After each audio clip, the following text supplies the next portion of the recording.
Assalamualaikum warahmatullahi wabarakatuh. Alhamdulillah, wassalatu wassalamu ala rasulillah. Segala puji dan puja kehadirat Allah subhanahu wa ta'ala, juga salawat dan taslim kepada Nabi besar Muhammad sallallahu alaihi wa ala alihi wa sahbihi wasallam. Baik, kita melanjutkan Bapak Ibu sekalian buku yang ditulis oleh Dr. Sa'id bin Ali bin Wahaf Al-Qahtani hafidhahullah, dengan judul bahasa Indonesia Agar Doa Dikabulkan. Kemudian ada sebab-sebab terkabulkan dan tertolaknya doa berdasarkan Al-Quran dan Sunnah. Dan sudah kita sebutkan dari awal di masalah definisi doa itu, sudah cukup banyak pendapat-pendapat ulama berhubungan dengan masalah ini. Intinya sebenarnya adalah komunikasi yang sehat antara seorang hamba dengan Tuhannya. Dan Allah subhanahu wa ta'ala memberikan untuk kita doa, Bapak Ibu sekalian, itu agar kita bisa berkomunikasi secara langsung. Dan dijadikan dalam syariat Allah subhanahu wa ta'ala, doa itu dilakukan sebelum aktivitas. Jadi sebelum makan, sebelum minum, sebelum masuk kamar mandi, sebelum keluar rumah, sebelum semuanya. Tujuannya adalah agar kita selalu menghubungkan antara aktivitas kita itu dengan Sang Pencipta Allah subhanahu wa ta'ala, sehingga Allah membantu kita untuk menyelesaikan dan memberikan juga keberkahan atau kecukupan dalam hajat kita itu. Dan doa ini bukan hanya dilakukan pada saat kita ada keperluan, tapi sering kami titik beratkan dari beberapa pertemuan yang lalu, kalau doa itu justru dipanjatkan di saat-saat lapang.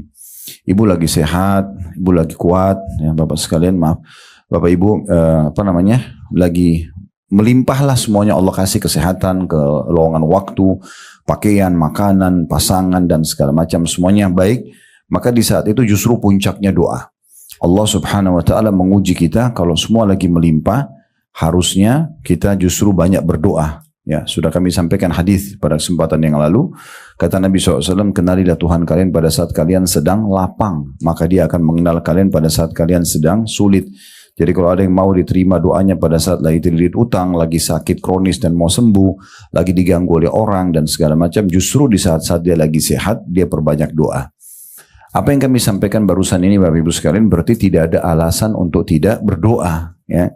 Karena berdoa justru di saat lagi lapang itu paling besar pahalanya, dan justru menjadi penyebab di saat kita sulit diterima oleh Allah subhanahu wa ta'ala.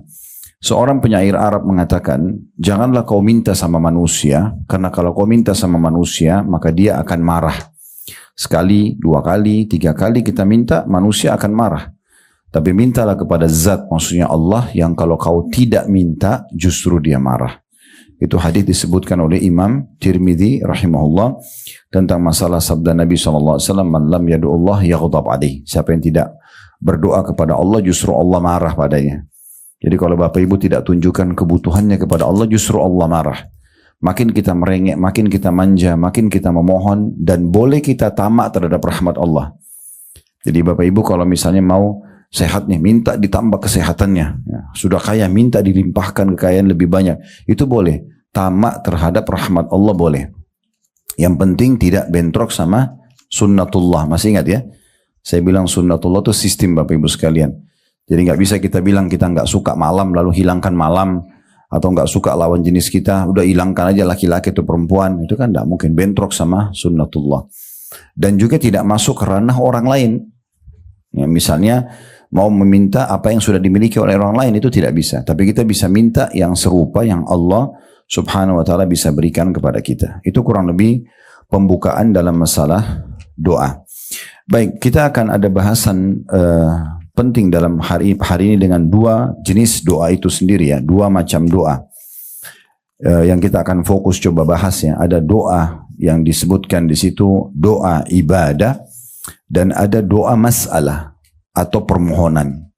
Itu di halaman 7 dan 8 disebutkan tentang penjelasan doa ibadah. Di halaman 9 itu sampai di halaman ke-16 ya, atau 17 itu akan ada doa masalah, ya. Baik, saya akan bacakan dulu seperti biasa Bapak Ibu sekalian, tanpa menggurui tentunya. Saya coba akan baca, kemudian baru kita jelaskan panjang lebar maksud dan tujuannya. Di halaman 7 di bawah pembahasan kedua, macam-macam doa. Pertama doa ibadah, dalam kurung doaul ibadah, ya, dalam bahasa Arabnya, yaitu memohon pahala dengan beramal soleh seperti mengucapkan 2 kalimat syahadat dan melaksanakan tuntunan-tuntunan 2 kalimat syahadat tersebut. Salat, puasa, zakat, haji, menyembelih sembelihan, dan bernazar kepada Allah. Niat agar Allah penuhi hajatnya namanya nazar ya. Dan ibadah, dan antara ibadah yang disebut ini ada yang tergolong doa dengan perkataan dan perbuatan seperti sholat. Barang siapa telah melaksanakan ibadah ini dan ibadah lainnya, maka berarti ia telah berdoa kepada Allah dan memohon ampunannya dengan perbuatannya itu. Saya baca satu paragraf lagi sampai habis ya, di halaman 8 ini baru kita jelaskan. Kesimpulannya bahwa ia beribadah kepada Allah karena mengharapkan pahala dan takut akan azabnya. Dan jenis doa seperti ini tidak boleh untuk selain Allah. Maka barang siapa yang melakukan sebagian dari ibadah ini untuk selain Allah, maka sungguh ia telah menjadi kafir. Yaitu telah keluar dari agama Allah dan termasuk golongan yang disebutkan dalam firman Allah subhanahu wa ta'ala dalam surah Ghafir ayat 60. وقال ربكم ادعوني أستجب لكم إن الذين يستكبرون عن عبادتي سيدخلون جهنم داخرين. Dan Rabbmu telah berfirman, hai Muhammad, berdoalah kepadaku, niscaya akan kuperkenankan bagimu. Sesungguhnya orang-orang yang menyombongkan diri dari menyembahku akan masuk neraka Jahannam dalam keadaan hina dina. Juga dalam firman Allah subhanahu wa ta'ala dalam surah An-An'am ayat 162 sampai 163, Qul inna salati wa nusuki wa mahyaya wa mamati lillahi rabbil alamin la syarika lahu wa bidzalika umirtu wa ana minal muslimin.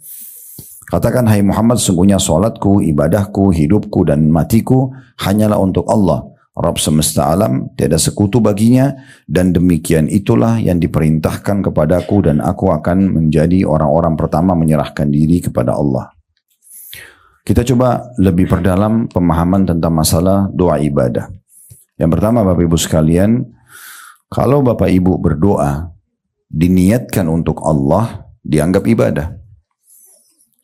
Contoh misalnya ada orang berdoa bukan karena ibadah, dia berdoa karena terpaksa, takut sama orang, atau dia berdoa tapi ragu-ragu, benar nggak sih doa ini bisa memberikan solusi? Ini tidak dianggap ibadah. Ya, kapan dia dianggap ibadah? Kalau seandainya kita betul-betul niat untuk menjadikannya pendekatan diri kepada Allah. Saya kasih ingat lagi contoh, pernah saya sebut pada pertemuan yang lalu. Kalau Bapak Ibu lagi ngantuk, kemudian Bapak Ibu bilang, saya wudhu aja deh. Wudhunya niatnya dalam hati untuk apa?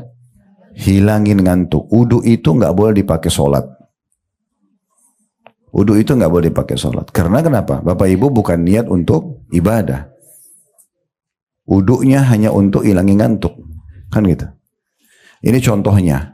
Nah sama dengan sholat, sama dengan haji, sama dengan umroh, sama dengan apa saja. Kapan kita niatnya bukan pendekatan diri kepada Allah, berarti tidak dianggap ibadah. Ibu pergi haji dan umroh, mau jalan-jalan niatnya. Ya sudah dapat jalan-jalannya, tapi nggak dapat ibadahnya. Makanya itu list belanjaan kalau mau haji sama umroh nanti aja. Nanti tiba di sana baru berpikir mau beli apa. Jangan dari sini sudah niat dari awal menggebu-gebu. Saya mau datang di mall ini, saya mau beli baju itu, saya mau beli itu. Niatnya nanti bukan karena ibadah. Akhirnya tawafnya buru-buru, sa'inya buru-buru. Yang penting selesai walaupun capek pergi mall duluan. Nah, itu contohnya. Mau pergi Mekah karena taunya ini ada makanan enak di sana. Nah, ada restoran saya mau datangi. Itu tujuannya restoran.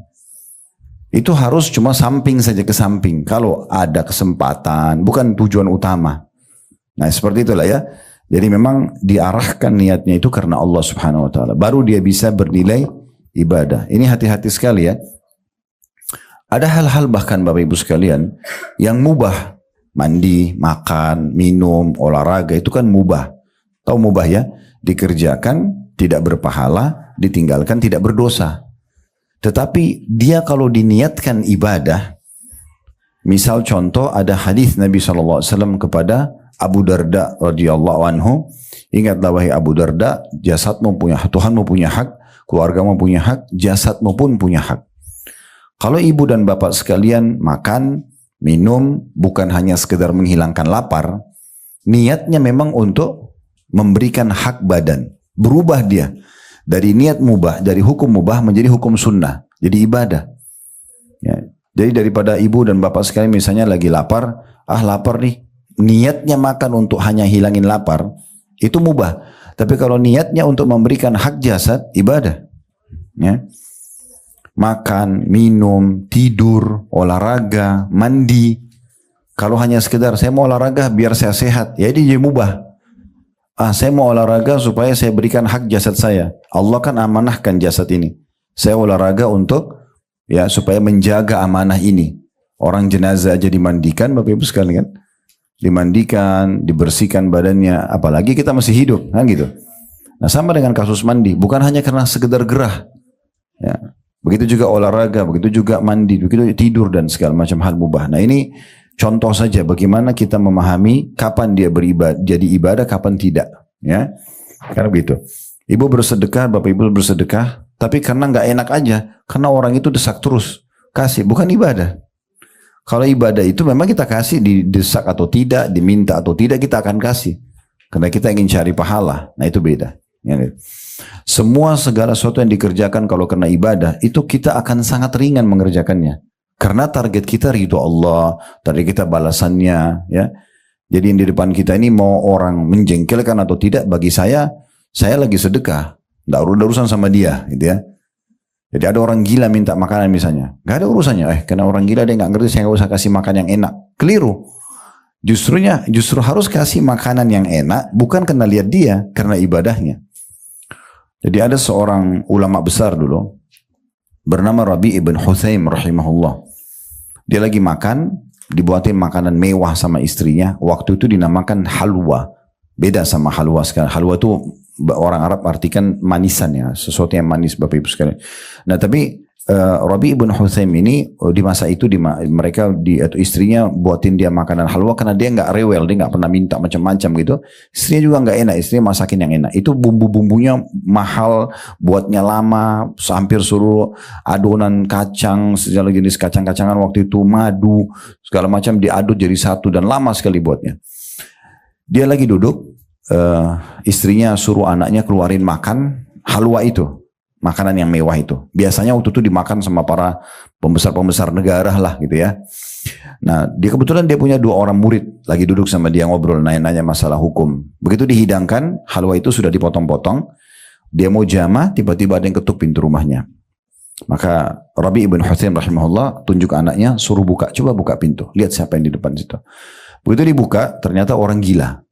Bajunya berantakan, kotor, tidak pakai sendal. Maaf, dalam kisah ini bahkan diceritakan pemandangan yang kurang baik lah ya. Terus dia minta makanan, kasih isyarat tangan. Uniknya Rabi ibn Huthaim suruh ambil makanan itu, halwa itu dikasih ke orang gila itu.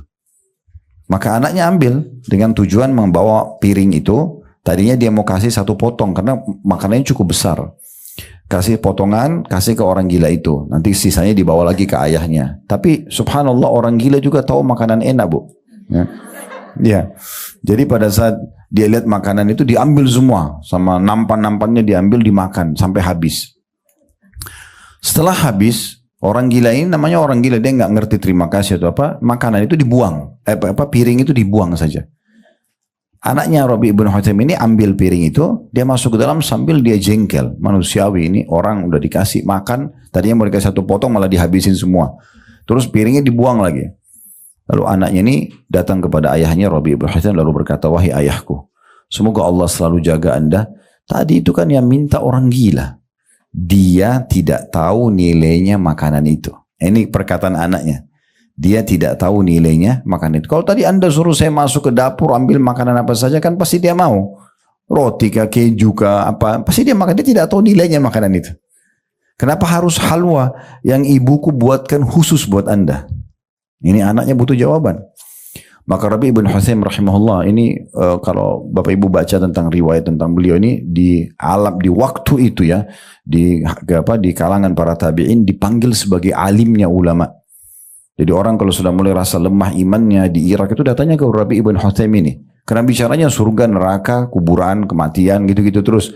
Ya orang kalau datang itu dinasihatin terus tentang masalah akhirat. Sehingga mereka ternetralisir imannya itu. Intinya dia mengatakan begini, wahai anakku, kalau seandainya tadi orang gila itu tidak tahu nilainya makanan yang kita kasih, Allah tahu nilainya. Lalu dia membaca firman Allah SWT, "Lan tanalu birra hatta tunfiqu mimma tuhibbun." Kalian tidak akan mendapatkan maksimal balasan pahala dari Allah sampai kalian menginfakkan apa yang paling kalian cintai. Nah, Rabi' ibn Husaim sini memberikan pelajaran kepada kita. Beliau tidak melihat lagi siapa yang terima, tapi bagaimana saya memberikan untuk Allah. Kisah yang lain adalah Sa'id bin Musayyib rahimahullah, juga Abdullah bin Mubarak dan banyak ulama-ulama tabi'in yang lain. Mereka itu hampir setiap hari tidak nunggu orang yang datang minta, Bapak sekalian.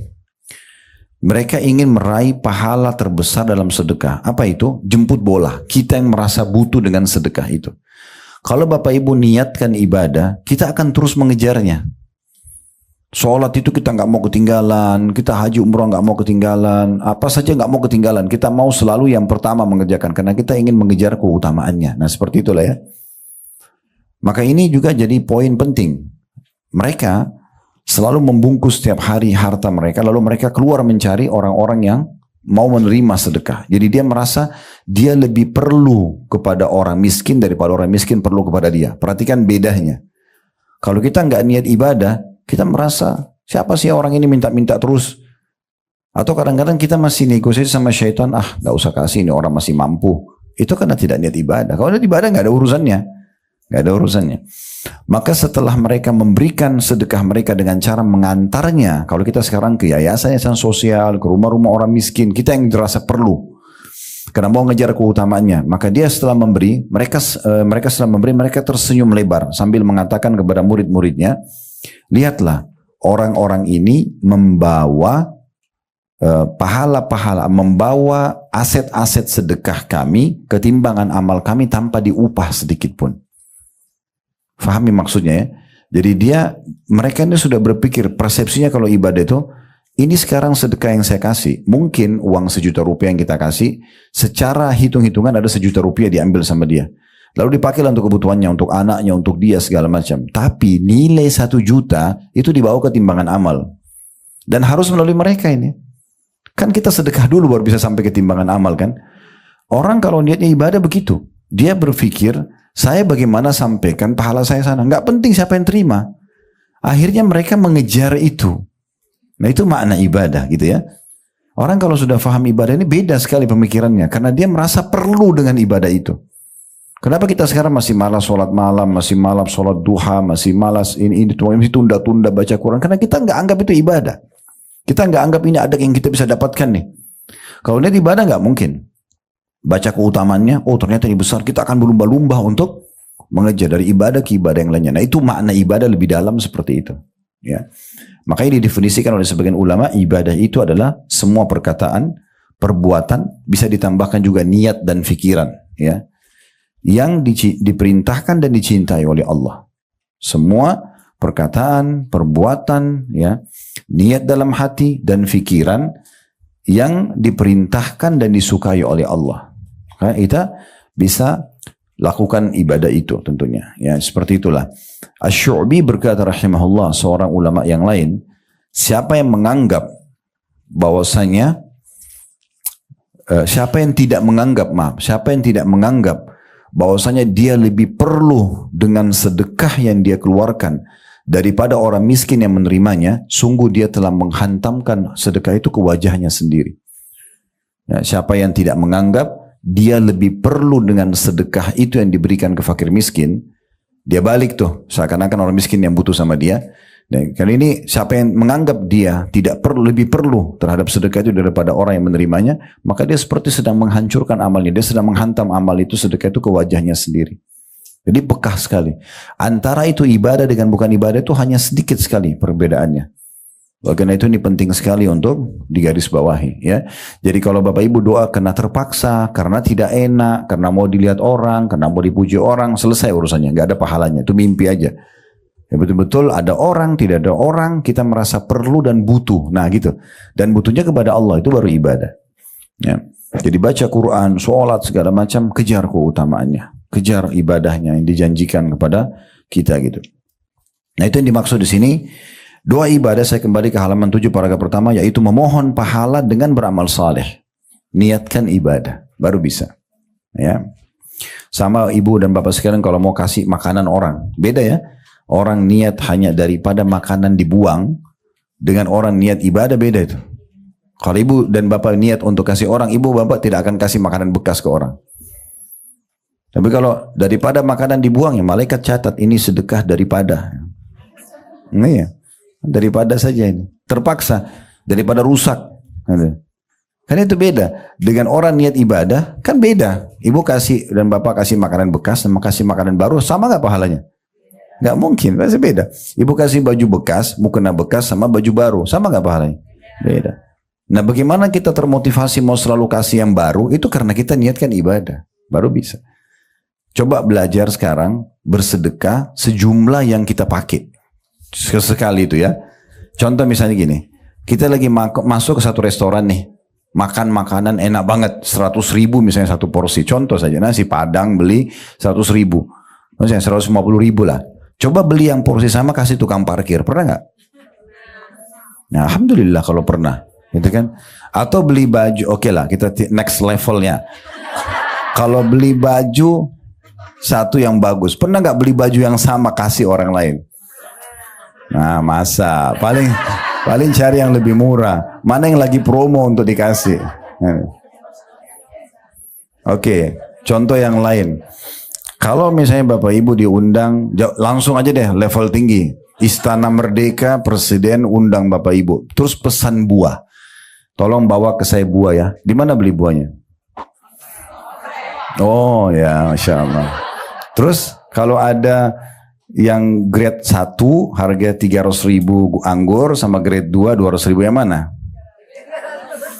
Benar ya? Habis itu apa? Pakai kresek? Apa? Sekarang jawab jujur. Kalau orang tua bapak ibu yang pesan, beli di mana? Sama, pakai keranjang juga. Masalahnya itu. Kenapa presiden lebih mulia daripada bapak ibunya? Yang disuruh bakti nomor 1 ke siapa? Nah, itu. Orang kalau niat ibadah itu pasti maksimal. Mulai sekarang kasih orang tua itu pakai keranjang, cari yang terbaik, variasikan gitu. Oh, baru ya. Nah itu beda. Itu contohnya.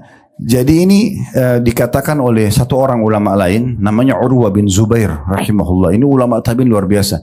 Dia bilang, janganlah seseorang di antara kalian bersedekah, dia keluarkan di jalan Allah apa yang dia malu kasih kepada pemimpin satu kaum. Paham gak? Saya ulangi lagi, dia bilang, janganlah seseorang dari kalian bersedekah, umum saja kepada orang miskin, kepada keluarga, kepada orang tua. Jangan kasih mereka apa yang kalau kita kasih ke pemimpin satu kaum, kayak raja atau presiden, kita malu kasih dia. Harusnya sama semua, karena niatnya karena ibadah. Nah ini masalahnya. Orang kalau niat ibadah itu beda. Pasti dia akan kasih yang terbaik, karena bagi dia targetnya bukan penerima, tapi bagaimana dia maksimal dapat pahalanya. Kalau kita kasih pemimpin kaum nasinya mewah banget, tumpeng dan segala macam, kasih orang miskin nasi sama tempe, ya sama-sama sedekah. Tapi ini pahalanya besar, ini pahalanya kecil nanti. Padahal sebenarnya kita mampu memberikan yang terbaik. Yang orang-orang mampu itu sudah biasa makan mewah. Kalau bapak ibu mau pahalanya besar, kasih orang miskin tuh makanan mewah, karena mereka belum pernah makan itu. Kasih baju yang bagus, gitu kan? Kasih mukena yang bagus, kasih apa segala macam yang bagus. Nah gitu.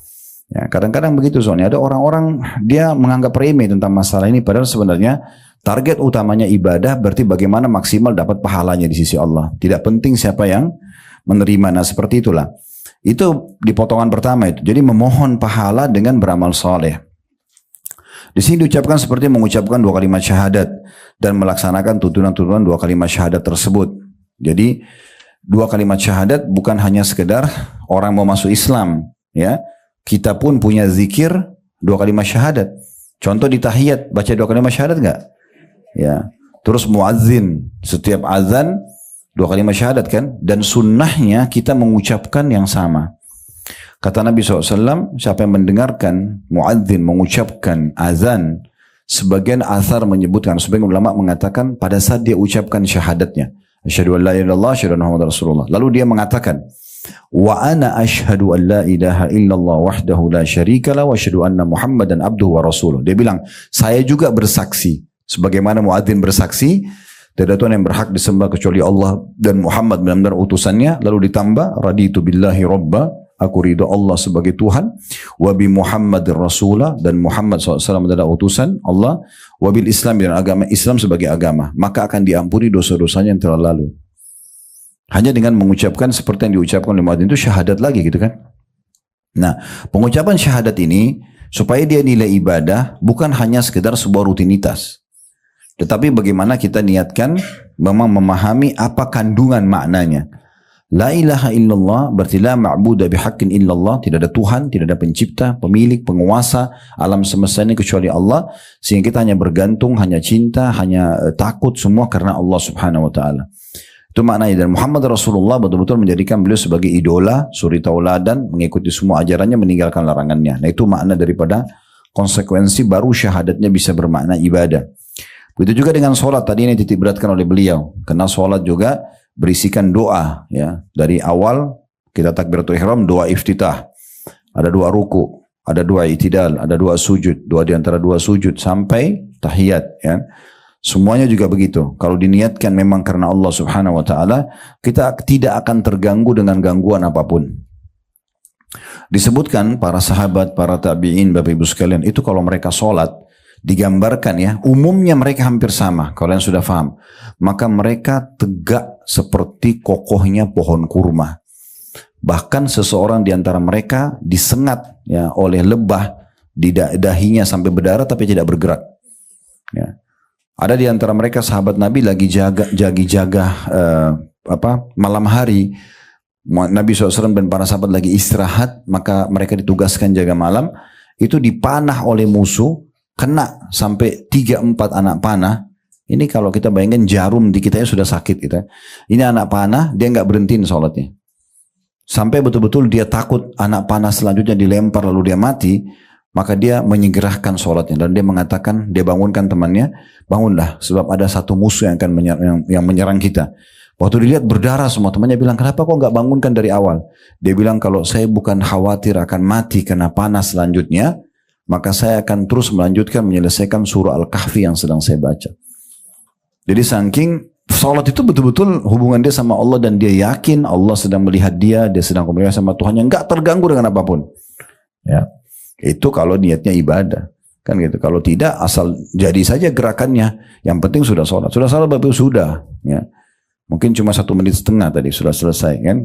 Cepat sekali karena tujuannya yang penting store tugas, yang gitu. Jadi beda, ya. Harus difahami Bapak Ibu sekalian, poin penting juga, ibadah itu kita yang perlu, Allah nggak perlu. Kalau kita pikir sholat itu Allah yang perlu, begitulah kita seperti store kewajiban saja.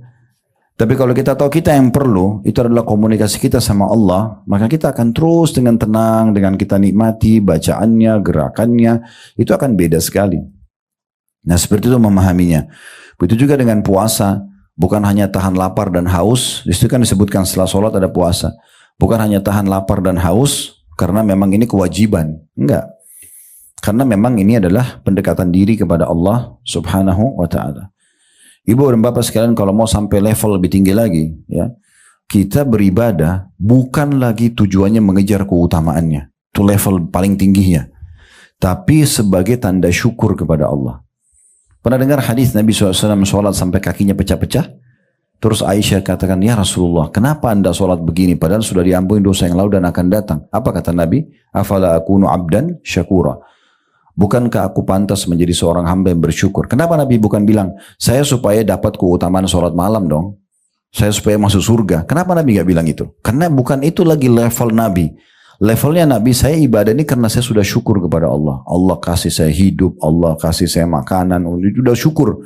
Jadi semua ibadah itu kalau mau level tertingginya kita kerjakan bukan lagi cuma mengejar keutamaan, tapi karena itu betul-betul rasa syukur kita kepada Allah. Nah, di situ puncaknya itu.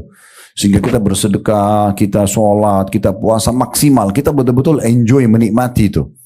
Kata Abu Darda radhiyallahu anhu, kalau bukan karena menahan nikmatnya dahaga di saat puasa, saya tidak berharap hidup sesaat pun. Mereka nikmati tuh hausnya puasa itu.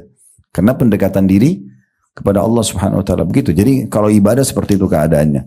Sama dengan zakat, kalau kita peduli sebagai itu adalah sebuah ibadah, kita akan betul-betul detail menghitungnya, menentukan waktunya, bahkan betul-betul ya tidak mau kurang, kalau perlu kita lebih sehingga tidak salah dalam hitungan, gitu kan. Begitu juga dengan haji, bukan hanya sekedar mau dipanggil sebagai ibu haji atau pak haji, ya, tapi betul-betul akan ya dikerjakan karena Allah. Bahkan para kaum salaf itu mereka pergi haji, pergi umrah, pulang, kebanyakan orang tidak tahu.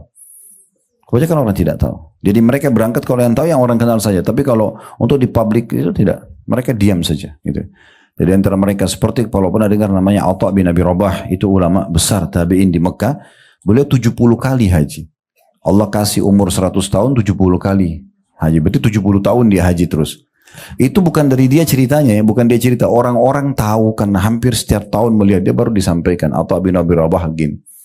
Jadi memang mereka kerjakan ibadah. Beda ya. Kalau bapak ibu lagi ibadah ditanya orang, jawab. Kemana aja bu selama ini? Saya sempat ke rumah 2 kali nggak datang. Oh ya saya lagi umroh. Nggak apa-apa. Kan ditanya. Yang masalah tidak ditanya cerita. Kamu tahu nggak kemarin saya umroh 2 kali loh. Saya sudah haji 7 kali loh. Yang nanya siapa? Nggak ada yang nanya. Berarti hanya untuk pujian lisannya manusia sepanjang lidahnya saja. Itu pujian orang, kerupuk masih lebih enak, ya. Karena kerupuk itu masih ada rasanya, walaupun dia kecil untuk kebutuhan tubuh kita. Daripada ucapan orang, kamu hebat ya, kamu dermawan, terus dapat apa? Badan nggak tambah gemuk, nggak tambah cantik, nggak tambah kaya, nggak ada. Tapi ada orang kejar itu, subhanallah, puas dengan pujian orang. Apa yang mau didapat? Ya, nggak penting sekali itu. Itu contohnya, ya. Jadi bukan berarti kita tidak boleh menyampaikan pada orang. Kalau ditanya, sampaikan.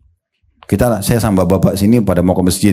Ada tetangga tanya, mau kemana? Masa kita bilang, kalau saya bilang riak nih. Kan enggak usah. Ditanya, iya mau ke masjid. Ayo pak, sholat di masjid juga? Enggak apa-apa. Tapi kalau iklanin ke orang, ayo sholat, ayo saya mau sholat nih misalnya. Contohnya, itu kan mungkin bisa sangat terbuka pintu itu. Itu juga kata beliau di sini, menyembelih, sembelihan. Nah sama juga, ini termasuk ibadah yang besar Bapak Ibu sekalian ya.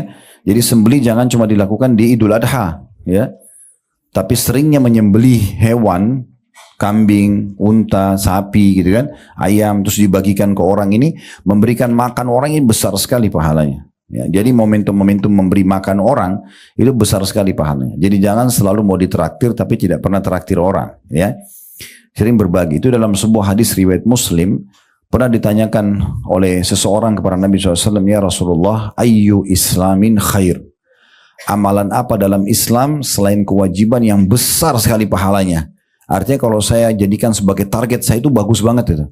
Kata Nabi SAW, tut'imut ta'am, beri makan orang. Itu nomor 1 tuh.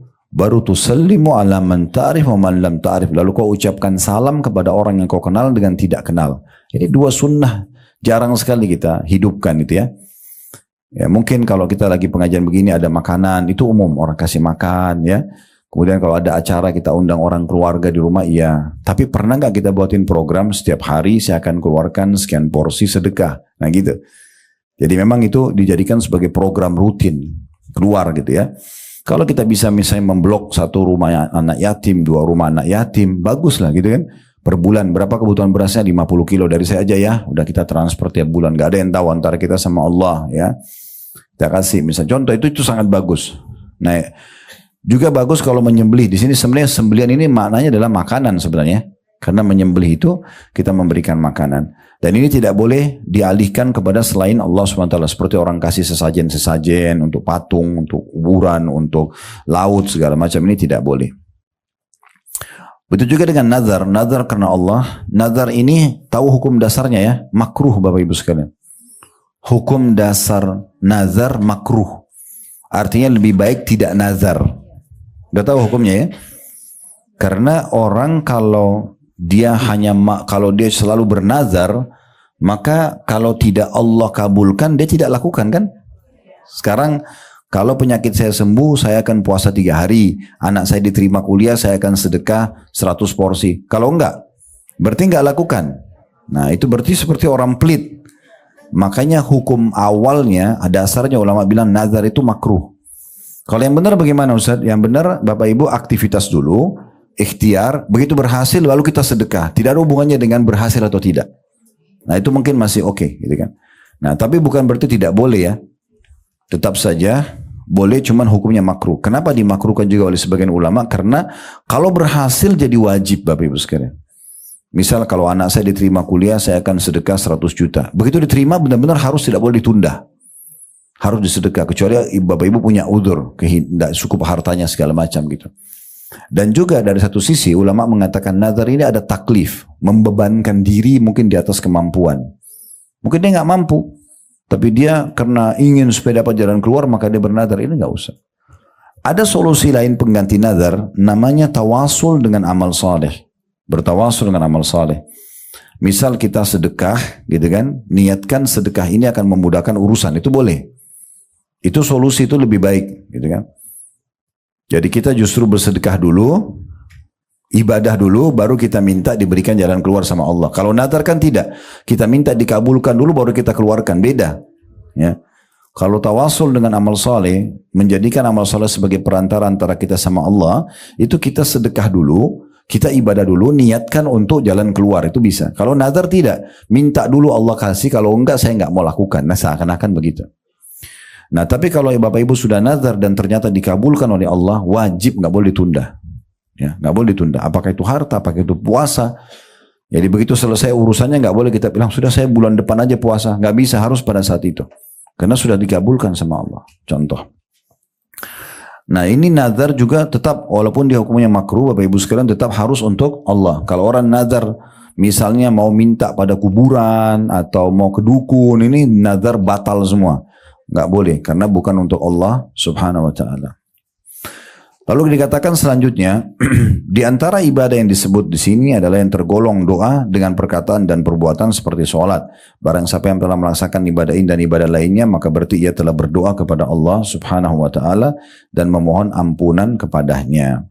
Baik, ini kurang lebih gambaran tentang masalah paragraf pertama dan kedua dari, maaf ini masih paragraf pertama ya, dari potongan pertama ya, doa ibadah.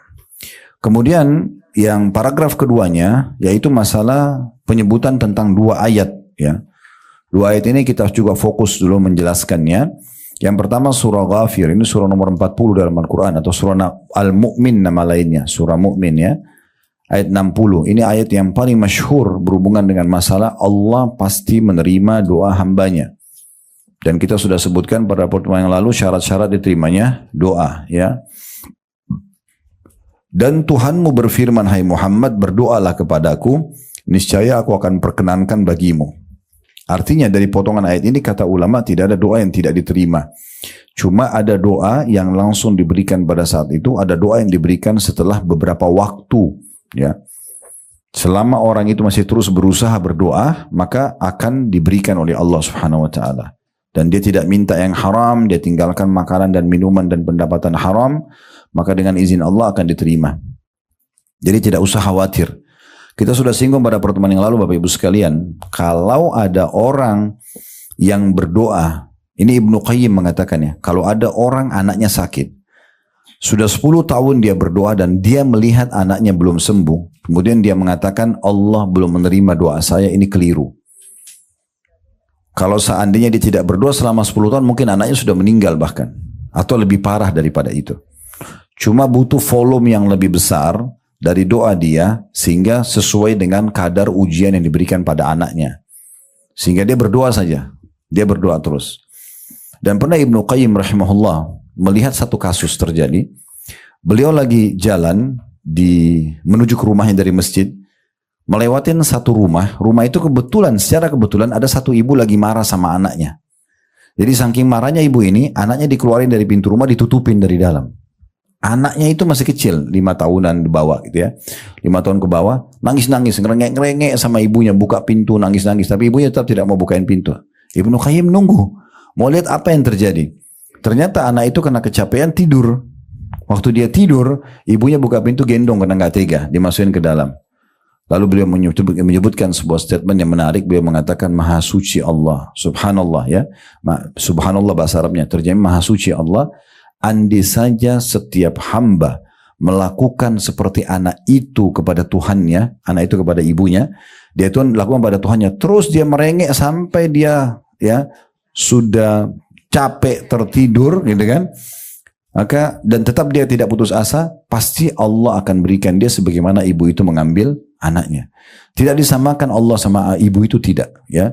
Tetapi pernah terjadi juga dalam riwayat Bukhari, Nabi Muhammad SAW satu waktu dalam peperangan, Bapak Ibu sekalian, setelah memenangkan peperangan, ada satu ibu, tapi ini ibu orang-orang non-muslim ya, masuk dalam tawanan kaum muslimin, terpisah dengan anak dia masih kecil. Jadi debu berterbangan, lagi panas, suasana di kancah peperangan, ada beberapa jenazah tergeletak gitu. Nabi SAW sempat melihat ke satu arah, ada satu ibu ini seperti lagi nyari anaknya, beda dengan ibu-ibu yang lain. Mereka sebagai tawanan perang, mereka tenang, nanti akan minta apa disampaikan, karena kalau tidak kan orang tawanan perang bisa terancam dibunuh dan segala macam. Tapi ibu ini tidak peduli dengan keadaan medan perang, dia keliling-keliling nyari ada kelompok anak-anak kecil, diangkat, digendong, dibalik, bukan anak dia ditaruh lagi, begitu terus. Maka ini menarik perhatian Nabi. Nabi SAW bilang sama para sahabatnya, coba lihat ibu ini, perhatikan. Nah ternyata ibu itu setelah sekian anak yang diangkat dibalik-balik, baru ketemu sama anak dia. Begitu dia ketemu anaknya, dipeluk anaknya di medan perang, dia tidak peduli ini debu kah, panas kah, seperti ibu baru dapat anaknya, dan ini di medan perang kemungkinan besar anaknya ikut mati. Gitu. Ditemukan sama dia. Lalu kemudian dipeluklah dengan sahabat, sahabat semua saksikan, seorang ibu sama anaknya wajar gitu ya. Tapi uniknya dia lupa kalau dia di kancah peperangan, dia lupa kalau dia tawanan perang, yang penting anaknya sudah didapat. Lalu Nabi SAW bilang, saya mau tanya satu hal. Kalau seandainya kita nyalakan api, kemudian kita suruh, api unggun nih, kita suruh ibu itu lempar anaknya ke api. Apakah ibu itu akan lempar anaknya? Ya, serentak para sahabat jawab, tidak ya Rasulullah. Gak mungkin, apalagi setelah dia temukan hidup di medan perang gitu kan. Maka di situ pesan Nabi SAW, ketahuilah demi zat yang jiwaku dalam genggaman, maksudnya demi Allah, sungguh Tuhan kalian Allah lebih sayang kepada kalian daripada ibu itu pada anaknya. Allah nggak mau kita celaka, Allah nggak mau kita susah, Allah nggak mau kita masuk neraka, nggak mau Allah mau kita selamat, kita mau bahagia. Tapi Allah kasih jalannya, caranya, ibadah, ikhlas, ya, berbagi dan seterusnya, itu semua akan diberikan jalan keluarnya. Nah seperti itulah. Itu potongan pertama ayat, berdoalah kepadaku, aku akan perkenankan. Jadi tidak ada doa yang tidak diijabah, dan harus bijaksana Bapak Ibu sekalian ya. Bayangkan sekarang hajat-hajat kita harian, dengan ada hajat mungkin doa yang pernah kita panjatkan tapi belum kita terima. Kira-kira mana yang lebih banyak? Contoh misalnya kita lapar, bukan setiap hari kita lapar? Kita kadang-kadang cuma bilang lapar gitu. Terus muncul ide kita, pikir mau makan apa, terus dapat, terus enak, kenyang. Itu tiap hari. Tiap hari kita lapar, tiap hari kita haus, tiap hari kita capek. Ya, tiap hari kita banyak hajat kita, mau keluar rumah, mau ini, mau itu, segala macam. Semua terpenuhi. Ini kadang-kadang dilupakan kalau ini kemudahan dari Allah. Kemudian ada orang yang sangka buruk dengan Tuhannya karena ada satu permintaan dia minta, penyakitnya belum disembuhkan misalnya, atau utang belum. Terus dia sangka buruk sama Allah. Oh Allah nggak terima doa saya. Dia lupa semua kebaikan Allah yang banyak ini. Lalu dia fokus kepada satu. Padahal sebenarnya satu ini pun akan diijabah asal dia terus lanjutkan doanya. Mungkin sisa sehari 2 hari lagi. Kan gitu. Saya ingatkan kembali hadis yang kita bahas pada pertemuan yang lalu ya. Kata Nabi SAW, yustajabu li ahadikum malam ya'jal. Pasti diijabah doa seseorang dari kalian selama tidak tergesa-gesa. Para sahabat bertanya, wamal isti'jal, apa itu tergesa-gesa ya Rasulullah? Kata Nabi SAW, yaqulu da'autu walam yustajabu li fatarakat doa. Dia bilang saya sudah berdoa tapi belum lihat jawabannya, lalu dia berhentikan doa. Padahal sebenarnya mungkin tinggal beberapa waktu saja, tinggal sebentar. Jadi sabar gitu ya. Itu potongan pertama dari surah Ghafir ayat 90. Berdoa aku perkenankan. Jadi tadi saya bilang ingat ya, bijaksana dalam menilai bagaimana banyaknya pemberian Allah, dan jangan itu dibentrokin sama 1-2 hajat kita yang belum dikabulkan. Padahal sebenarnya ini tinggal kita maksimalkan terus berdoa.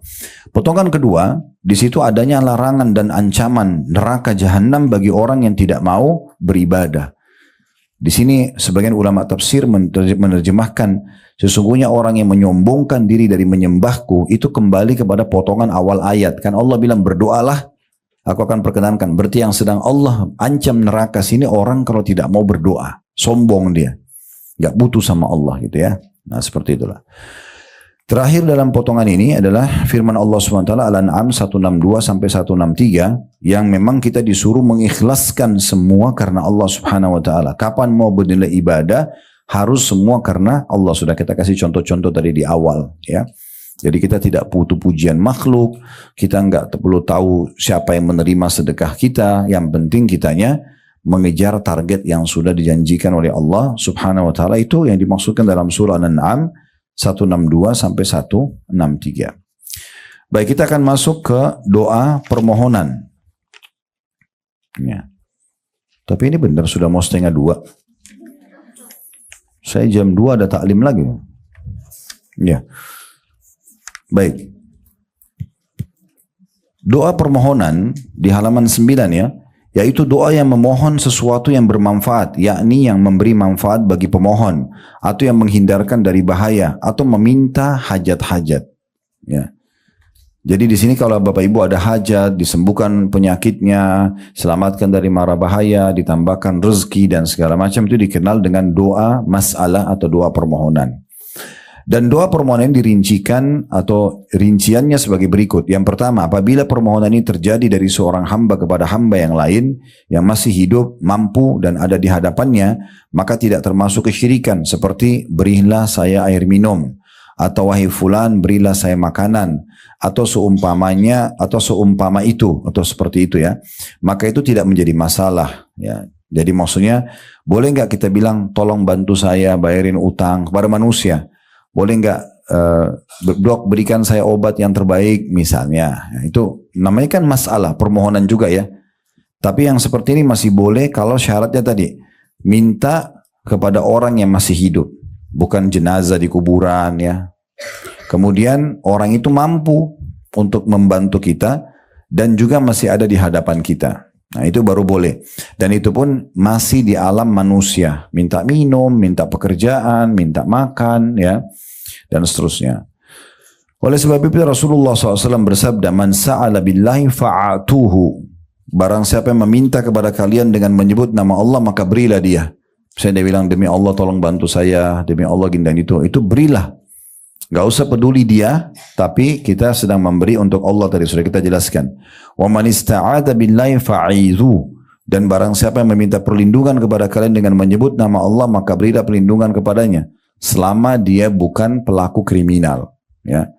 Minta dilindungi, ya. Ada orang kena longsor, gempa dan segala macam, kemudian minta bernaung ya di rumah kita misalnya sementara gitu-gitu ya. Atau ada orang keluarga datang dari luar kota, dia butuh transportasi lalu kita memberikan kepada dia. Nah itu semua masuk dalam masalah ini. Kemudian yang ketiga, waman da'akum fa'ajibu, dan barang siapa yang mengundang kalian dalam kurung untuk menghadiri walimah dan lain-lainnya maka penuhilah. Undangan hukumnya wajib untuk dijawab selama bukan maksiat kepada Allah dan selama ibu dan bapak mampu. Undangan perkawinan, undangan pengajian, undangan apa. Kalau kita nggak bisa dari awal bilang maaf saya belum bisa hadir. Karena itu wajib. Nggak boleh ibu bercanda dan bapak sekalian atau iseng-iseng atau apalah cuma formalitas mengatakan misalnya ya saya akan datang tapi sudah niat dalam hati nggak mau datang. Itu nggak boleh ya. Kemudian selanjutnya waman sana'a ilaikum ma'rufan fakafi'u, dan barang siapa yang berbuat baik pada kalian maka hendaklah kalian balas. Tetangga kirim makanan, jangan piringnya kembali kosong, ya. Jadi selalu bantu, apa yang orang kasih kita balas, minimal sama, bagusnya lebih baik. Orang cuma kirim apa dari tetangga sebelah, kita kirim yang lebih baik. Orang kasih kita baju nilai berapa, kita kasih lebih baik. Itu semua bukan karena dia, tapi karena Allah Subhanahu wa ta'ala. Ini juga sedikit saya ingin tambahkan dalam masalah rumah tangga ya. Kalau seorang suami itu hanya niat karena istrinya, ini ada saatnya dia jengkel. Ada saatnya dia jenuh. Seorang istri kalau dia layani suaminya hanya karena suaminya, satu waktu dia lagi nggak enak, nggak mood, dia nggak mau layani. Bagaimana caranya supaya selalu saja aman? Karena Allah. Nggak usah lihat lagi Siapa suami kita, siapa istri kita, siapa anak kita, siapa orang tua kita, nggak usah lihat lagi. Allah telah menghubungkan hukum untuk mendapatkan pahala di sisi surga dengan orang-orang ini. Cari ridho suami, memenuhi kebutuhan istri, bakti sama orang tua, pendidikan baik buat anak. Ini semua karena Allah yang perintahkan. Nah itu beda sekali tuh. Beda sekali. Jadi tidak ada kejenuhan. Tidak ada kejenuhan. Pernah ada seorang laki-laki datang kepada Imam Ahmad berkata begini, wahai Imam, kalau seandainya kami lagi marah sama istri, lagi tidak mood dan segala macam, tetapi dia membutuhkan biologis, apakah kami dapat pahala kalau kami tetap menggauli mereka? Kata Imam Ahmad, iya, kamu bisa niatkan untuk memberikan hak dia, atau niat untuk mendapatkan keturunan. Dilarikan ke ibadah. Udah beda kasusnya. Begitu juga seorang wanita pernah datang kepada Aisyah mengatakan sebaliknya, ya, wahai Ummul Mukminin, kalau kami lagi jengkel, lagi marah sama suami gitu, apakah kami tetap wajib menjawab ajakannya untuk biologis? Kami lagi nggak mau. Dosa nggak kalau nggak? Kalau nggak layani? Kata Aisyah, iya. Kalau kalian berada di atas unta, sudah mau jalan, kalau ibu-ibu sekarang sudah di mobil, udah mau pergi acara mana, dipanggil oleh suami, tetap wajib jawab. Terus bagaimana poinnya? Ya niatnya karena ibadah. Tadi keluarnya itu, ya. Itu karena bukan niat ibadah. Ya. Baiklah, selanjutnya. Siapa yang berbuat baik padamu, maka hendaklah kamu balas. Kemudian, فَإِنْ لَمْ تَجِدُوا مَا تُكَافِئُونَهُ فَادْعُوا لَهُ حَتَّى تَرَوْا أَنَّكُمْ قَدْ كَفَأْتُمُوهُ. Dan kalau kalian tidak mendapatkan sesuatu yang bisa kalian balaskan dari kebaikan dia, maka doakan dia. Balas dengan doa, sampai kalian merasa bahwa kalian telah membalas kebaikannya. Terus doakan sampai seakan-akan kita sudah puas untuk memberikan sesuatu balasan kepada dia. Ya, jadi kita juga penting begini Bapak Ibu sekalian. Orang kalau niat ibadah itu, pasti dia selalu besarkan apapun nikmat yang ada depan matanya. Dia besarkan. Orang kasih dia cuma sepiring nasi, dia akan mengenang seumur hidupnya itu. Dibesarkan itu. Tidak dianggap remeh, ya. Jadi memang seperti itu. Orang kalau mau niatkan ibadah seperti itu. Makanya Umar bin Khattab berkata, saya akan terus berterima kasih seumur hidup saya pada seseorang yang mengingatkan satu kekurangan saya. Jadi kalau Umar itu berharap ada yang datang, Umar kamu itu salah loh begini. Itu Umar akan terima kasih seumur hidup. Jadi dia besarkan itu kebaikan orang. Sehingga bukan berarti, saya kan sudah pernah balas tuh makanannya. Enggak usah pikir balasan kita. Kita besarkan pemberian dia supaya kita menganggap pemberian itu akan terus kita nilai. Dia kayak satu piring kita balas 10-20 piring pun tidak ada masalah. Gitu loh. Kan gitu. Jadi tidak perhitungan dalam memberikan. Karena semua itu tetap ada nilai pahala. Sedekah piring pertama, 2, ketiga, ke 100 sama aja pahala terus. Dan memang wajar karena dia pernah berbuat baik. Sunnah Nabi membalasnya. Kan gitu. Nah itu poin-poin penting yang juga kita bisa ambil dari sini. Yang kedua, berdoa kepada makhluk dan meminta darinya sesuatu yang tidak dapat dilakukan oleh selain Allah. Maka hal ini menjadikan orang tersebut musyrik dan kafir. Baik yang diminta itu masih hidup ataupun sudah mati. Berada di hadapannya atau tidak. Seperti perkataan, wahai Kiai Fulan atau Syekh Fulan, sembuhkanlah penyakit saya. Kembalikanlah barang saya yang hilang. Panjangkanlah umur saya. Berilah saya anak dan lain-lainnya. Semua ini merupakan kekafiran yang besar yang mengeluarkan pelakunya dari agama Islam.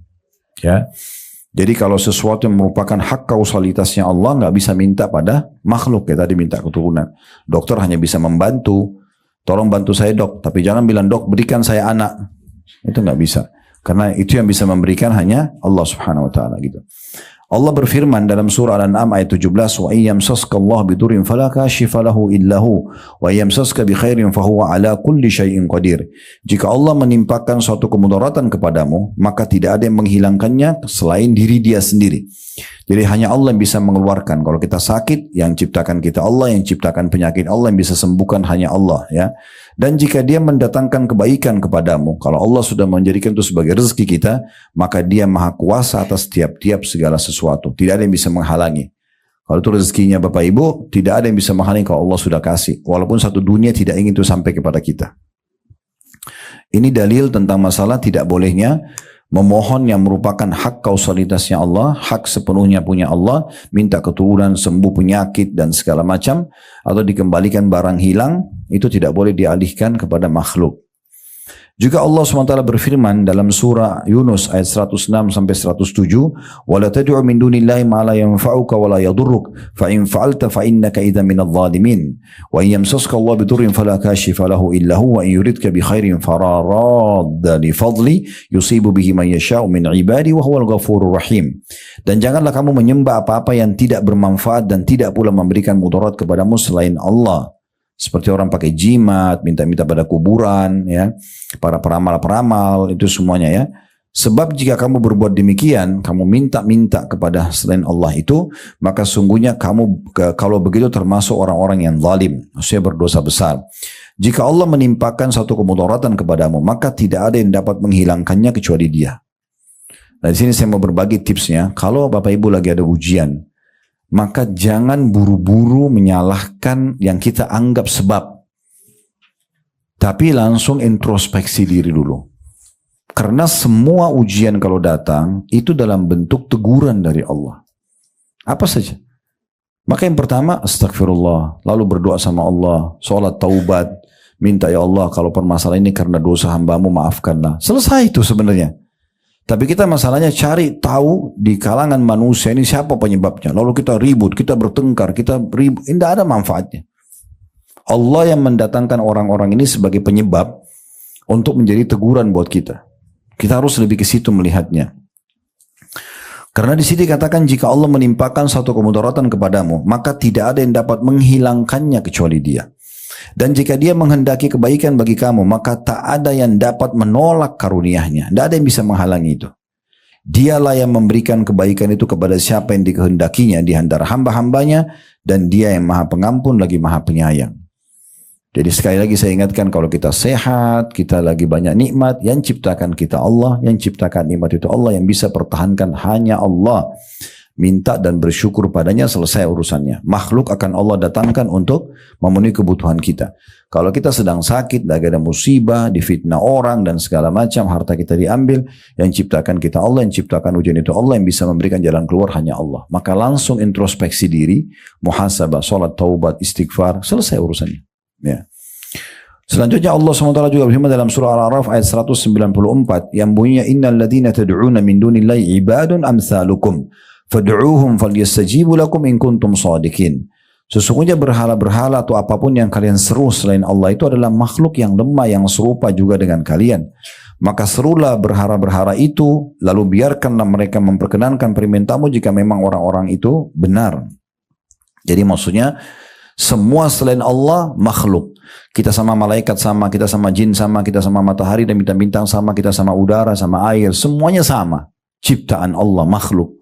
Allah jadikan mereka fasilitas justru untuk mendekatkan diri kepada Allah. Ya, bukan kita minta-minta pada benda-benda ini. Kan gitu. Ini sayang sekali kalau orang tidak faham. Banyak orang di negeri kita ini, dalam sholat mereka mengatakan, iyyaka na'budu wa iyyaka nasta'in. Hanya kepadamu ya Allah kami menyembah. Hanya kepadamu kami minta tolong. Habis salam minta kuburan sebelah masjidnya. Tolong sembuhin saya, tolong mudahin urusan saya, tolong mudahin jodoh saya, tolong bukain rezeki saya. Lalu mana komitmen tadi iyyaka na'budu wa iyyaka nasta'in ini? Ya. Dan Nabi SAW ajarkan kepada kita doa yang luar biasa dalam meminta kepada Allah. Kata Nabi SAW, minta segala sesuatunya pada Tuhan kalian sampai tali sendal kalian. Tali sendal minta sama Allah. Ini saya singgung waktu di awal kita bahas buku ini ya. Banyak orang kadang-kadang mau berdoa tapi yang dianggap besar saja.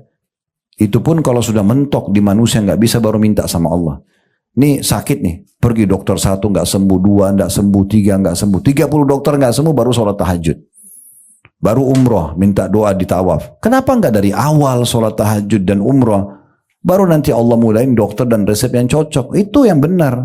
Makanya nggak sembuh-sembuh, masalahnya nggak selesai-selesai, gitu kan? Karena dia nggak kembali kepada Tuhannya Allah.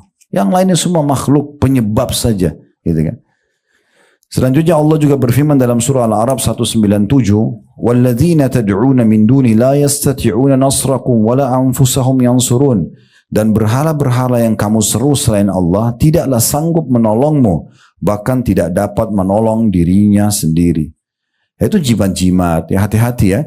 Saya pernah bahas masalah ini Bapak Ibu sekalian, waktu itu di Kemang ada satu pengajian, terus ada satu ibu keluar, dia liatin saya, Ustaz ini kalau seperti ini jimat bukan? Rupanya dia keluarin kayak satu map kecil, warna biru, dibuka dalamnya ada kertas fotokopian. Betul saya buka saya sudah tahu itu jimat. Karena bahasa Arab huruf hijaiyah dibolak-balik, gambar pedang, gambar bebek, gambar apalah. Ya. Tidak pernah Nabi ajarin ini. Ya gitu, ditulis macam-macam. Untuk apa ini Bu katanya? Itu dibayar loh, mau 5 juta atau berapa? Kertas fotokopi gitu kan. Kemudian dia bilang ini untuk supaya saya sama suami langgeng.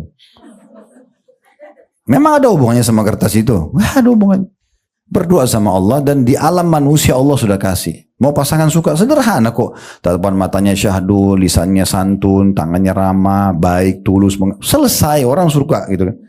Tidak usah lintas alam bawa foto ke dukun, suruh jin yang datang. Untuk apa? Kesyirikan kepada Allah. Itu kan lintas alam, penjahat dimasukin ke rumah, gitu kan? Itu kan tidak perlu semuanya. Itu contoh-contoh dan banyak sekali masalah ini. Saya juga pernah itu hari di puncak mampir di satu restoran. Mampir tidak sekali sama teman saya gitu. Dia kebetulan kenal pemilik restoran cukup besar. Kemudian saya sholat di musolahnya karena masjid cukup jauh dan kami lagi musafir waktu itu. Terus sholat. Bagi sholat di musola ada satu bingkai, mungkin seperti lukisan di belakang kita ini, tapi ditutup kain hitam di depan mihrabnya gitu. Terus saya curiga, saya panggil Pak, ini apa ini Pak? Oh ada orang di sini, orang pintar kasih. Untuk apa? Untuk laris usaha. Saya bilang gitu. Dia bilang iya Ustaz. Coba buka Pak. Salah satu syaratnya gak boleh buka kain hitamnya itu. Ya. Coba buka. Saya tidak apa-apa. Bapak gak usah khawatir. Saya insya Allah jamin tidak apa-apa. Mungkin dia diancam kalau buka nanti kualat lah apa Allahu alam. Buka, begitu buka, saya tahu tuh tulisannya. Subhanallah ini pernah terjadi juga di Irian waktu itu. Saya lagi dakwah ke sana. Ada satu pengusaha muslim di sana. Dia kena saya jelasin masalah jimat-jimat ini nggak boleh segala macam. Dia bilang Ustaz bisa ke toko saya nggak? Tokonya Masya Allah laku memang gitu besar. Tapi ada satu di ruangan ayah dia. Dia bilang Ustaz tolong lihat. Di belakang pintu kamar orang tua saya itu ada kertas. Itu kertas sudah butek banget. Udah tua, coklat. Udah sobek-sobek gitu. Udah lama. Ini saya curiga karena bahasa Arab dia bilang. Terus saya coba lihat. Saya bukan nyombongin diri Bapak Ibu sekalian. Dari SD saya sudah belajar bahasa Arab. Tapi saya nggak tahu isinya apa. Bahasa Arab itu. Saya coba baca apa ini gitu. Bolak-balik saya. Ternyata setelah saya teliti mungkin cukup lama 15 menit mungkin. Itu bahasa Indonesia tapi diarabkan. Ya, makanya tidak saya temukan dalam bahasa Arab ini apa. Jadi waktu saya lihat itu di sana itu ini adalah nama 7 orang Ashabul Kahfi. Lalu disebut sama dia namanya dan nama nggak jelas juga. Dan nama apa gitu. Dan ini nama anjingnya. Iya. Siapa yang taruh di tokonya akan lari, siapa yang taruh di rumahnya tidak akan diganggu penjahat dan segala. Ini khurafat semua. Apa punya kertas itu? Gak ada hubungannya sama sekali. Jadi hati-hati sekali ya. Jadi gak perlu semua itu ya. Maka minta selalu kepada Allah Subhanahu Wa Taala. Tinggal mudah. Alhamdulillah. Wassalatu wassalamu. Ya Allah tolong selamatkan saya dari orang ini. Ya Allah mudahkan bagus saya rezeki itu. Selamatkan saya dari ini dan itu kan bisa gitu. Saya ulangi ya. Di sini firman Allah SWT dan berhala-berhala yang kamu seru selain Allah itu tidaklah sanggup menolongmu, bahkan tidak dapat menolong diri mereka sendiri. Selanjutnya firman Allah Subhanahu wa taala di dalam surah Al-Hajj ayat 11 sampai ayat 13 yang bunyinya wa minan nasi may ya'budullah ala harf fa in asabahu khairun ma'anna bih wa in asabathu fitnatun qalaba ala wajhi khasira dunya wal akhirah dzalika huwal khusranul mubin yad'u min dunillahi ma la yadurru wa ma la yanfa'u dzalika huwad dhalalul ba'id yad'u laman darru aqrabu min naf'i labi'sal maula wa labi'sal ashir. Dan di antara manusia ada orang yang menyembah Allah dengan berada di tepi saja, maksudnya hanya asal-asalan ya. Maka jika ia memperoleh kebaikan, tetaplah ia dalam keadaan itu, tetap beribadah kepada Allah. Dan jika ia ditimpa satu bencana, ujian, berbaliklah ia ke belakang, malah tambah jauh dari Allah. Rugilah ia di dunia dan di akhirat. Padahal kalau dia sedang ada ujian, tadi saya bilang langsung kembali kepada Allah. Clear sebenarnya kalau kembali kepada Allah, langsung wudu, sholat taubat, berdoa, clear. Ya kan? Rugilah orang itu kalau dia begitu dia ada diuji ujian lalu dia malah kembali ke belakang, tidak menyembah Allah. Rugi dunia, rugi akhirat. Yang demikian itu adalah kerugian yang nyata. Ia menyeru selain Allah, sesuatu yang tidak dapat memberi mudarat dan tidak pula memberi manfaat kepadanya. Yang demikian itu adalah kesesatan yang jauh. Ia menyeru sesuatu yang sebenarnya mudaratnya lebih dekat daripada manfaatnya. Sesungguhnya yang diserunya itu adalah sejahat-jahat penolong dan sejahat-jahat kawan. Maksudnya yang dia seru selain Allah subhanahu wa ta'ala. Ya. Ini berarti juga dalil menyebutkan tentang masalah tidak bolehnya syirik kepada Allah SWT ya. Kemudian selanjutnya surah Al-Hajj masih sama tapi ayat 73 sampai 74 surah yang sama maksud saya. Ya ayuhan nasu duriba mathalun fastami'u lah. Innal ladzina tad'una min dunillahi lan yakhluqu dhubaban wa la yajtama'u lah. Wa in yaslubhum dhubabu syai'an la yastankidhuhu min ضعف الطالب والمطلوب ما قدر الله حق قدري إن الله لقوي عزيز. Hai manusia, telah dibuat perumpamaan, maka dengarkanlah olehmu perumpamaan itu baik-baik. Sesungguhnya segala sesuatu yang kamu seru selain Allah sekali-kali tidak dapat menciptakan seekor lalat pun, walaupun mereka bersatu untuk menciptakannya. Dan jika lalat itu merampas sesuatu dari mereka, tidaklah mereka dapat merebutnya kembali dari lalat itu. Misalnya kita punya segelas susu, lalat ambil satu tetes lalu pergi. Kita nggak bisa mengambil setetes itu, saking lemahnya gitu ya. Amat lemahlah yang menyembah dan amat lemah pula yang disembah. Mereka tidak mengenal Allah dengan sebenar-benarnya. Sesungguhnya Allah benar-benar maha kuat lagi maha perkasa. Ya. Jadi kadang-kadang orang yang masih lemah hubungannya sama Allah, belum meyakini tentang sifat Allah yang maha kuasa, maha perkasa, maha bijaksana, ini masih bergantung pada makhluknya. Selanjutnya surah Al-Ankabut ayat 41 sampai 43. Mathalul ladzina ittakhadhu min dunillahi awliya kamathalil ankabut ittakhadat baita wa inna awhanal buyuti la baytul ankabut law kanu ya'lamun. Innallaha ya'lamu ma yad'una min dunihi min syai' wa huwal azizul hakim wa tilkal amthalu nadribuha linnas wa ma yaqiluha illa al-alimun. Perumpamaan orang-orang yang mengambil pelindung-pelindung selain Allah adalah seperti laba-laba yang membuat rumah. Dan ketahuilah sungguhnya rumah yang paling lemah adalah rumahnya laba-laba kalau kalian mengetahuinya atau kalau mereka mengetahuinya. Jadi semua yang Bapak Ibu panggil selain Allah, jimat, batung, dewa, itu seperti laba-laba kalau bangun rumah. Bagaimana rapuhnya, itu seperti itu. Sesungguhnya Allah mengetahui apa saja yang mereka seru selain Allah itu. Dia maha perkasa lagi maha bijaksana. Dan perumpamaan-perumpamaan ini kami buatkan untuk manusia dan tiada yang memahaminya kecuali orang-orang yang berilmu. Kalau sudah belajar baru faham, maka tinggalkan semua itu, ya. Jangan pernah bergantung pada benda-benda makhluk, ya. Itu termasuk kalau kita pajang ayat kursi di rumah, itu pajangan, ya. Jangan anggap ayat kursi itu bisa ngusir syaitan, pajangannya enggak. Ya. Saya mau kasih contoh.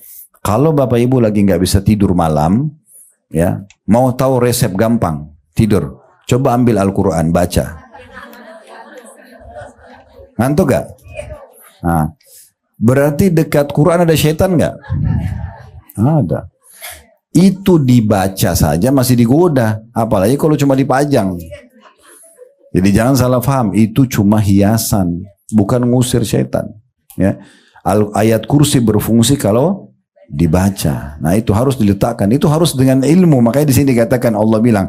Tiada yang memahami kecuali orang yang berilmu. Harus paham dengan ilmu yang benar. Jadi tidak salah gitu. Nah ini termasuk juga kadang-kadang ada yang suka gantung-gantung Quran kecil sekali dijadikan kalung. Padahal itu tidak bisa dibaca. Ya, saya pernah buka itu, saya coba baca. Bagaimana caranya baca ini? Nggak bisa kelihatan itu. Tulisan dari mana itu? Ya. Ini harus hati-hati masalah seperti ini. Baik, selanjutnya surah Sabah ayat 22 sampai 23. Qul ud'u alladziina za'amtum min dunillahi la yamlikuuna mithqala dzarratin fis samawati wala fil ardi wama lahum fihima min syirkin wama lahu minhum min dhahir wala tanfa'u asy-syafa'atu 'indahu illa liman adzina lah hatta idza fuzzi'a 'an qulubihim qalu madza qala rabbukum qalu al-haqq wa huwal 'aliyyul kabir. Katakanlah, serulah mereka yang kamu anggap selain ilah, selain Allah. Mereka tidak memiliki kekuasaan seberat zarrah pun seperti biji sawi di langit dan di bumi. Semua yang disuruh kepada selain Allah itu.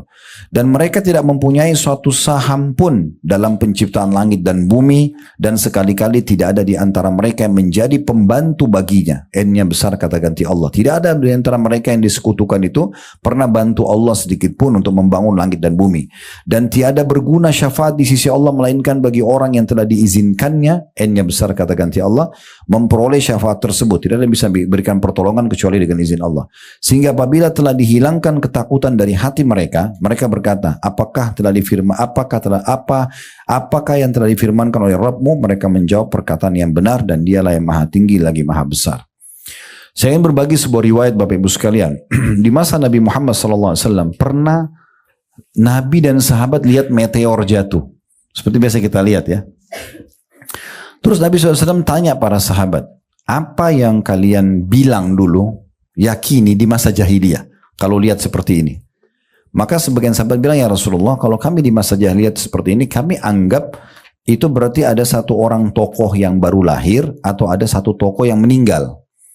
Jadi seperti itu keyakinan mereka di masa jahiliyah. Kata Nabi SAW, bukan seperti itu. Pemahaman yang benar adalah, kalau Tuhan kalian Allah menentukan satu keputusan, nih untuk besok nih, apa yang terjadi, siapa yang mati, siapa yang lahir, bagaimana kadar udara, kadar air, Allah subhanahu wa ta'ala menyampaikannya kepada para pemikul arsy. Pemikul singgasananya Allah ada 8 malaikat ya. Kemudian para malaikat itu bertakbir, lalu malaikat di langit ke-7 bertakbir pula, yang ke-6 bertakbir, dan sampai langit pertama di atas kepala kita nih, namanya langit pertama, langit dunia. Lalu semua malaikat itu bertanya kepada malaikat pemikul arsy, apa keputusan Tuhan kita? Lalu disampaikanlah, besok hujan di sini, besok ada lahir sekian banyak manusia, jin, hewan, wah semuanya lah.